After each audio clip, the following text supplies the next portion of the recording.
If AI can replace you, it means that you're not good enough. Okay? It means that you don't do your maximum.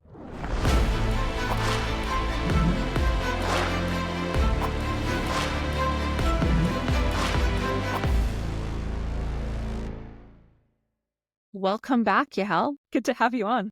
Thank you. Thank you for having me again. We had such a great conversation last time that I really enjoyed, and I know the audience really enjoyed it. So here we are. Here we are once again. And what we're talking about today and why I was excited to bring you back on was in looking ahead to 2025 and what we can expect in terms of business trends and what we can see coming. I'd love to hear your perspectives on what do you anticipate? What are the trends we should be watching for 2025? So I think that 2025 will be the year of the endless possibilities and opportunities. I think that there is a special scenario now with the rise of the AI capabilities and the economic situation that will open so many doors for so many people. Cool. How so? Today, we have in our hands more information and more knowledge than all the historians and philosophers ever had. Now, part of us use this information just to scroll on social media, but most of us can use it for two different things. I think that most people will use it to do what they do better, right? Whether they work for somebody else and whether they have a business, they are business owners. And some of them will actually use it to open a side business. Interesting. Because the learning curve, AI makes the learning curve flat. Oh. Okay? Think about it. If you wanted to open a business up until a couple of years ago, you had to learn about marketing. You had to learn about copywriting. You had to learn how to launch a website. You had to learn how to launch a business, right? Yeah. So the learning curve was like that. Today, it's flat. AI brings you all the information you need and want without you having to fetch that information. You don't have to look for anything. Today, AI can launch a website for you, can create content for you, can launch an app for you, Teri. Wow. Yeah. Okay, so it's the year of the endless opportunities. That's amazing. So then a business owner or a new business owner could just focus on the business, just focus on what it is they're selling or what it is that they're providing and not worry about learning all these other skills. Yes, in a way, yes, because I think business owners will be available to think about new revenue streams because operating the business will become easier. Interesting. Now, how about people who are afraid of AI or business owners who are afraid of using it, afraid of implementing it, who think it's going to take over their business? What would you say to that? So my opinion about that is very clear. I don't think that AI will replace anyone. Okay? But, and there's a huge but here. I think that people who will not accept the fact that there is AI will quickly lose their competitive advantage. They will not lose their profession, but the competitive advantage. For example, if I open a business, right, and you open the same business and I use AI to, not to cut the corners, but to make distances shorter, you know what I mean? Yeah. But to work faster, I will have a competitive advantage over you. If Right. we are both applying for the same job in any organization and you know AI, even the basic stuff, right? And I don't, you have the competitive advantage, okay? It doesn't mean that it will replace you or me, but you have an advantage. Another way to look at it is that if you work for somebody else, if you're an employee of an organization and you know a very basic AI, you can open a side business that will bring you more income, okay? Maybe later on, it will be your main business, your main source of income. Right. And connecting the dots between what I said earlier and what I said now, I think that with this economic situation, people will have no choice than to open side businesses. Yeah. Yeah, I can see that. And so can you give us an idea of like what kind of side business could you start with AI? Is it anything or specific kinds of businesses? So the answer is any kind of business. Okay. Any kind of business you can open with AI. I think that mostly online services are more easier to open with AI. Okay. Not physical product. That's what I Right. think. Maybe an app, even a mailing list that gives some content to its readers. Yeah. I think it will be very easy to open with AI. Interesting. I know that in podcasting, you can now create an entirely AI generated podcast with AI hosts, AI guests. Like you don't even have to have a person involved. I'm not sure how I feel about that, but you can do it now. It's possible. Yeah. So if the listener, if the listener is also an AI, it will be perfect. I still believe that people want to hear people. Yeah, I agree. And AI is now in the stage that I don't want to say that you can easily guess what AI and what's not, because sometimes it's not that easy. But over time, I think over a few episodes, you will be able to tell if you're listening to AI. Yeah, I would think so. I haven't listened to any of them, but now I Me think I neither. should. I'm curious what they sound like. I know that I can tell if I'm reading someone's content that's written by AI that they haven't edited or changed, mainly by the emojis. And there are certain words that AI likes to use that humans don't use as often. Yeah. Yeah. So I don't know if you ran across it online, but there is this dictionary of ChatGPT that gives you all the words that ChatGPT really likes. Oh, that's interesting. I haven't come across Yeah. that. Yeah. That's interesting. Yeah, because I see it a lot on LinkedIn is where I'll notice it. And I'm like, no human uses a briefcase emoji in the Yeah. content. So I can't remember now, but there is a word. Maybe I will remember it later. There is a word that the ChatGPT really uses a lot. Never mind. Yeah, I will say it if I remember it. sounds good. So what are some other ways that we could be using AI to help us in business or in jobs or like what are some things we should be looking for? I think that in everything that connected to marketing and content creation, AI is a good solution. It is a good solution. Yeah. Again, it doesn't mean that it replaces people who create this content, right? But now they can create it faster and better. Okay. For example, I'll just give you a quick example. If, for example, in the past, if you wanted to have that background behind me is actually real, but if you wanted to have a nice background behind you, you Mhm. had to go to IKEA to get something from IKEA, to go and get from Amazon this background or whatever it was. You had to Yeah. make an effort. You had to buy lights, right? Mhm. You had to make an effort to make it look nice. Now with AI, you don't. You Right. really don't. You can create everything, anything you want. Yeah. So in terms of content, it makes everything easier. You don't have to convert video files. You don't have to put the subtitles on, right? Mhm. It just makes things easier. However, I believe that in a few years from now, it will be able to generate content in a very, very high level, Nice. a very high level. Yeah. Well, I know for me in podcasting, it has shortened my editing time Exactly. tremendously because it takes a lot of the editing away, like the fine tuning and the taking out filler words, cleaning up the sound, leveling it, all this stuff. It'll just do it automatically, or even creating clips of the show. Like this will, after we're done here, I press a button and the AI in this program is going to pull clips from the show that I can share on social media, and it'll add the subtitles, it will level out the sound, everything, and then I just have to share it. That's exactly what I say. It didn't replace you, right? Mhm. Now, I'm going to say something very harsh, and I stand behind every. You know me already, right? And I'm standing behind every word of it. If AI can replace you, it means that you're not good enough. Ooh. Okay? It means that you don't do your maximum. Oh, Okay? Not good enough professionally. It means okay. that you're not giving your best. Okay. Okay? Because if you're giving your best and if you're doing your maximum and you're good in what you're doing, a computer will never be able to replace you. You Yeah. will change the way you do things. You will Mhm. evolve, right?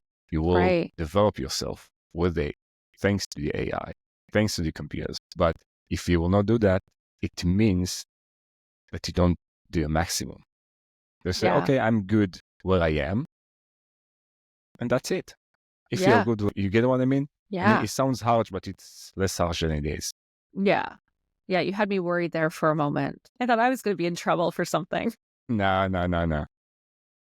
Yeah. That's interesting. Do you think that do you think there are businesses or jobs that will be completely replaced by AI, like just sort of as a general Changed. Yes, changed. changed? Okay. Yeah. And I think that those who will not accept the change will disappear. Mm. Okay. You need to do two things. You need to accept the change and see what you can do with the change. Right. Yeah. But I want to talk about something else with AI.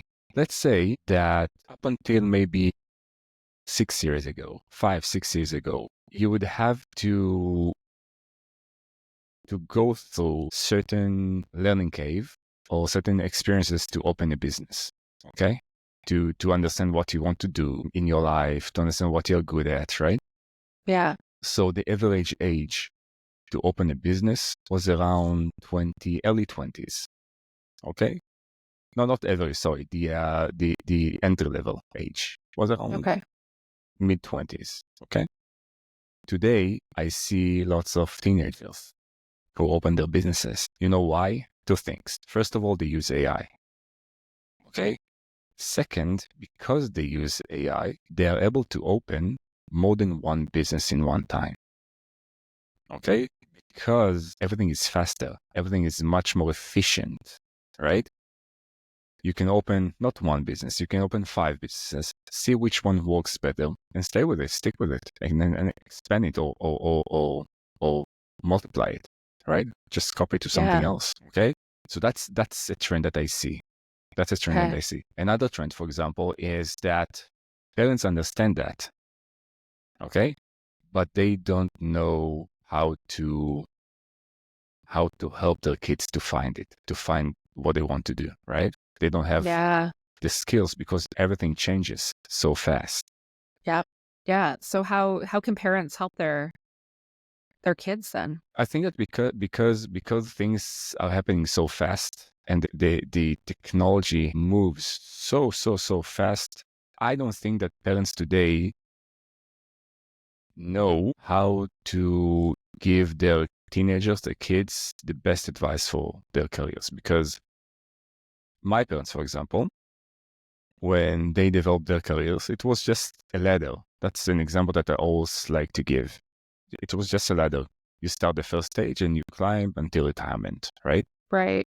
Today it's more about like a climbing wall, okay? You have the starting point, you have the end point, and you have million ways to go from one point to another, right? Right. Because of things like AI, because entrepreneurship becomes younger, because you have the bandwidth to create more and more ideas until you really understand what you want to do in your life. So I think that today it's all about giving young adults the entrepreneurial skills, not knowledge, skills, learning skills, communication skills, critical thinking, Mm-hmm. knowing what their strength.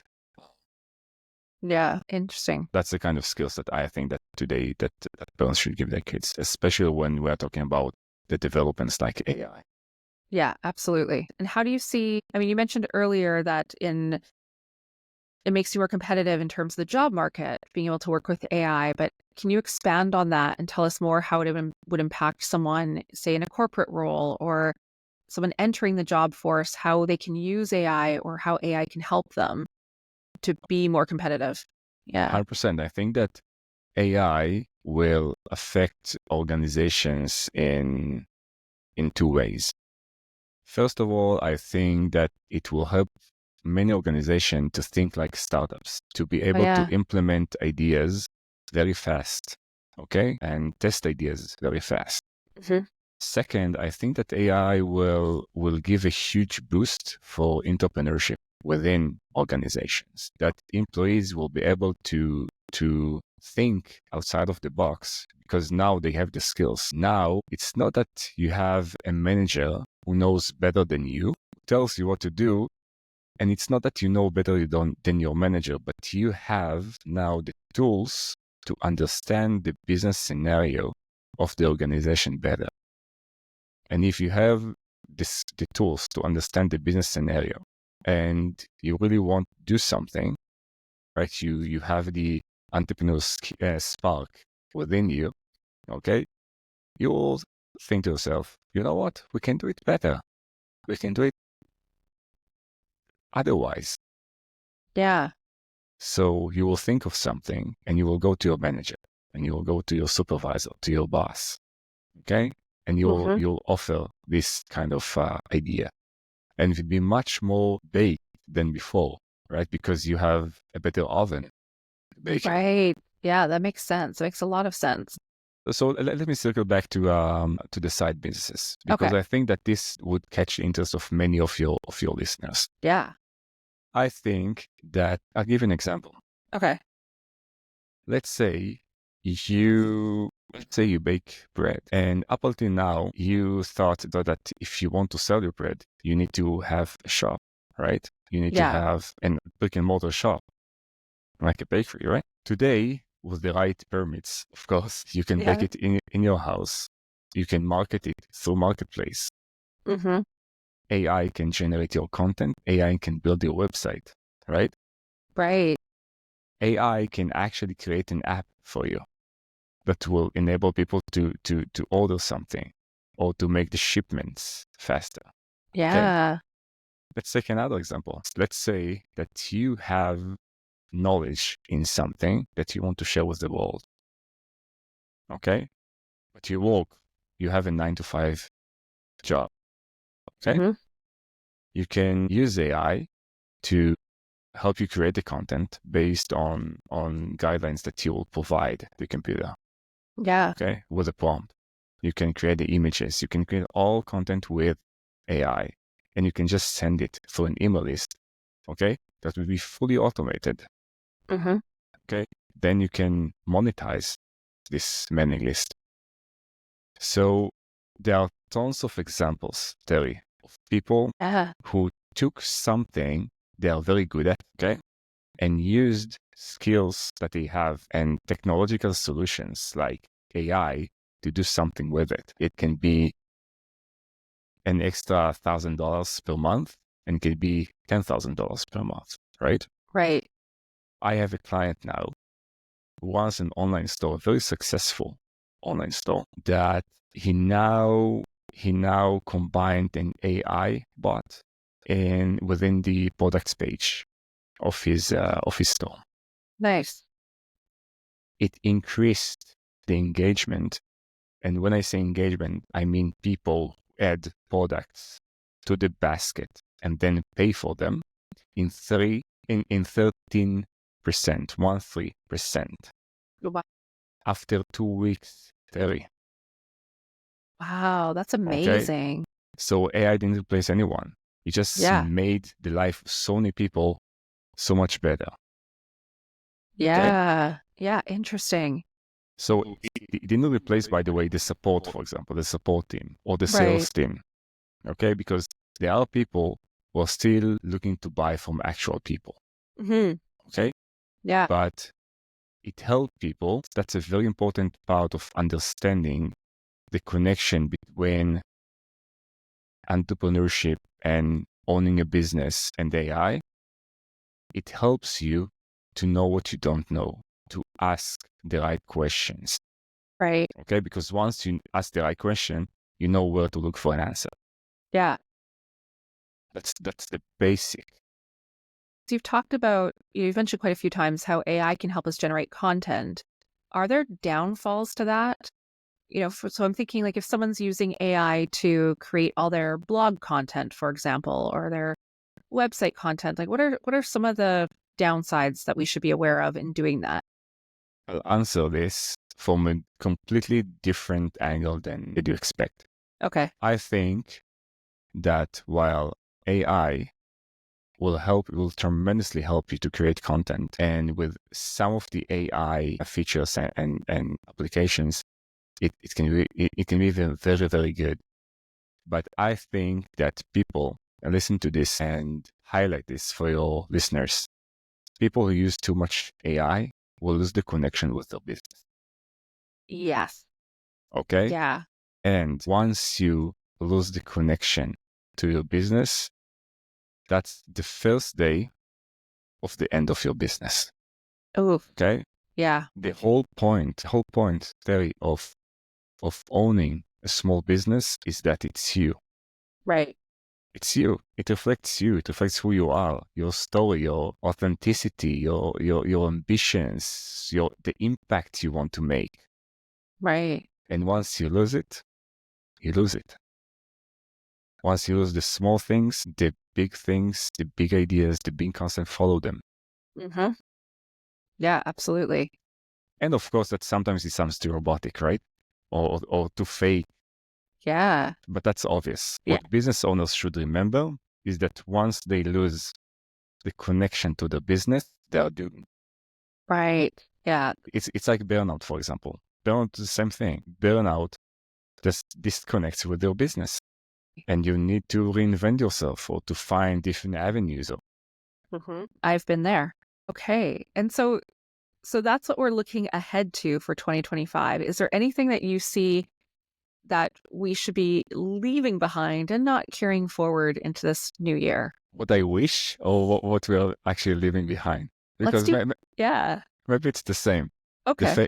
The fake authenticity. Oh, yeah. People, I felt that there was a huge buzz around authenticity over the past 1-2 years. Yeah. And I think that people interpreted it wrong. Okay, people thought that authenticity is sharing everything, what they ate, who they love, when they're going to sleep, right? Yeah. But that's not authenticity. Authenticity is just, for small business owners, is to make sure that the connection between you and your business is not fake, that your business is you and you're your business, right? Right. Is the connection between who you are as a person, who you are as a brand, and who you are as a business owner. And I think that's the key here. So if we will be able to leave this fake authenticity behind, I will be very happy. Yeah, me too. Me too. It always amazes me when I see people create videos on social media where they've obviously been having a difficult moment and they're crying and they're upset about something. And then they turn on a camera to share that with their followers. And my feeling is that they're trying to be authentic and share this vulnerable moment. But the moment you stop what you're doing and you set up your camera and you press the record button, you're no longer in that moment. It's not real anymore. I couldn't agree more. And that's, by the way, what I don't like about social media. I think that social media, because the fact that it gives much more attention to the bad things, right? Yeah. It makes your life worse. Yeah, definitely. I saw something that was really refreshing the other day. I saw a business owner that I know. She shared a video on her Instagram of all the things that didn't work out for her in 2024. So instead of her highlight reel of these are all the that everyone else shows, these are all my wins, she's like, this is what I put on my vision board and this was the reality. I wanted to make this much money and this is how much I actually made. But then she also talked about the positives of it, how that caused her to redirect her business and now she's doing stuff she's more excited about that she wouldn't have thought of before. So exactly, she took a positive spin on it, but she showed both sides of this is what I wanted at the beginning of the year. These were all the challenges I had to overcome, and this is where I ended up. And she's like, where I ended up is not where I thought I'd be. And it's better. But it was so refreshing to hear someone talk about these were the losses this year. And then to still be able to spin that in a positive way and say, but it worked out better. Because I think so often we just focus on this is my win, and don't show the reality of the struggle of the business owner. So I'm not sure I'm 100% there. Okay. With you because I feel that when you share your failing in business is something that you need to go through. Yeah. I mean, it's not it is a cliche, but it's reality. If you didn't fail in your entire career, you did something wrong. Mm-hmm. You played in the safe zone, in the comfort zone, whatever it is. Just what I told you before we started this podcast. If there is this saying that if your dreams don't scare you, they're not big enough or something like that, right? Yeah. It fits right here. Okay. Mm-hmm. So I think that failure is important. Going Agreed. outside of your comfort zone, fail, learn from your fail is important. But I think that there is a proper way to share failures. Because if you share it from very patronizing place, it makes the other person feel like a failure. Right. They don't learn from your failure. Right. They say, okay, now she's super successful. She failed, but look how successful she is, right? Right. When you share failures, even if you share them from a very successful place, okay, first of all, Mm-hmm. and we are connecting to the authenticity, right? First of all, you need to make sure that you're not patronizing. Now I'm here, you're there, I failed, you need to fail in order to get to where I am, right? That's patronizing. But if you say, these were my struggles, this is how I solved them, this is what people like me will probably experience, this is what I recommend them to do, that's failures, Mm-hmm. learning from failures, right? Yeah. And giving people actual tools, actual takeaways to work with, okay? So Yeah. again, authenticity is important, but you need to know how to be authentic, how to share Mm, pieces of information with authenticity. right.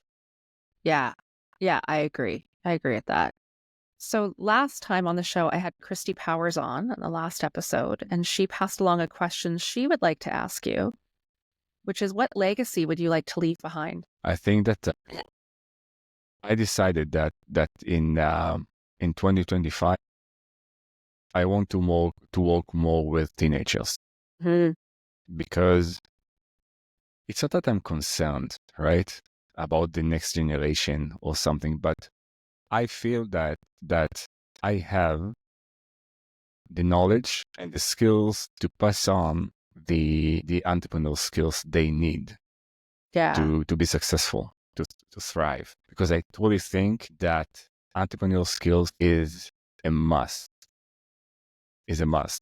Knowing who your competitors are, knowing who you are, what you're good at, and what do you offer to the world, and who your target market is. It doesn't matter if you open a business or you go to work for somebody else or you want to ask someone on a date, right? You need Yeah. to look at your situation, your scenario as a business scenario with entrepreneurial skills. And that's the Yeah. legacy that I want to leave behind, to change people's life, not to help, because what I do today, and I'm very happy with it, right? And I Yeah. like it very much. I have people to basically, the bottom line is to make more money, right? And to be more happy in what they do, right? And Hmm. the end result of it is to make more money. It's not that I'm profits oriented. Hmm. I'm more of the connection between you and your brand oriented. Yeah. But once you're connected, you are successful without an effort. And we talked about it last time, right? That's differentiation, right? And when it comes effortless, you make more money with less effort. So it's the byproduct of that. So I do this and I really like it, but I want to make an impact. I want to change people's lives. That's what I want to do. Amazing. And I think that teenagers is the right target market for that. Yeah, Actually, the I parents after. agree. Yeah. Yeah. Right. And what's a question you would like to pass along to the next guest without knowing who they are? Okay. What would they do if they knew they wouldn't fail, but they can't talk about it with anyone? Interesting. I mean, what do they do for a living? Yeah. If what business, for example, they will start if they knew that this business wouldn't fail, but they can't share they can't share it with anyone, not with their partners, friends. Nobody Wow. will know that you're a pilot, that you're a baker. Nobody will know that. Interesting. Oh, that's a good question. Yeah. I would be a pilot, by the way. Yeah. Yeah. Even if you couldn't tell anyone, you'd Yeah. still be a pilot. Interesting. 100%. 100%. Yeah. Well, I'm going to have to give that one some thought. That's a good question. And any last final words you want to leave with the audience today? I think that we're going to have a very, very interesting year ahead of us. Couple of years, actually. Because, again, as I said earlier, I think the opportunities will be there. I think that we'll just have to seize them. And I have to ask you about your bracelet because I keep noticing it. This? So I have many of these here. Nice. My daughter makes them on an hourly basis. And a few days ago, she came to me and she asked me if I wear them at all. And I took it as a challenge. I told her that I will wear it 24/7 for the whole month. And then I thought about it, how happy she was. Yeah. Once I told her that I will wear it, even for meetings and for podcast interviews, everywhere. And every time that it feels uncomfortable, and trust me, when you have when you have hair on your hand, these rubber bracelets are not comfortable. Yeah. Every time it pulls the hair out, I tell myself that sometimes it's a reminder that sometimes the small things that we do makes a huge difference in somebody else's world, because now she's so proud. Yeah. She asked me today, are you going to wear this for Teri's interview? Yes, 100%. 100%. Oh, I love that. And I will show her that. Perfect. Yeah, I'm so glad you did wear it. I love that. Thank you so much for coming on again. I really appreciate this. 100%. I'm happy to be here again. So it's great to see you.